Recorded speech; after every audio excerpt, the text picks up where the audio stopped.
машварати чоруми раисони парлумонҳои Авроосиё имрӯз дар пойтахти Қазоқистон оғоз шуд. дар доираи ин машварат раисони парлумонҳои Тоҷикистону Қирғизистон дидор ва масоили марзиро баррасӣ карданд. таври хадамоти матбуоти парлумони Қирғизистон хабар медиҳад, раиси Жогорку Кениши Қирғизистон Достонбек Ҷумабеков гуфтааст, ки комиссияи ҳукуматии ду кишвар ба дарёфти роҳҳои созиш ноил мешавад.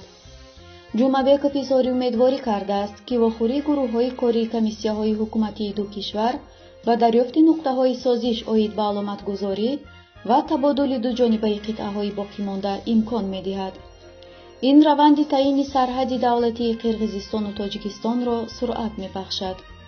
ҳамчунин Шукурҷон Зуҳуров раиси парлумони Тоҷикистон изҳор доштааст, ки муносибатҳои неки ҳамҷавории Тоҷикистону Қирғизистон чандин аср идома доранд, ки аз мову шумо давоми рисолати таърихиро тақозо мекунанд.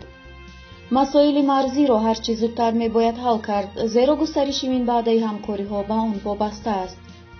бино ба манбаи хабар, ҷонибҳо ба хулосае расиданд, ки анҷоми расмиёти ҳуқуқии сарҳади давлатӣ ба таъмини субот ва амният дар сарҳади кишварҳо ва ба сурати умум дар минтақаи Осиёи марказӣ мусоидат хоҳад кард.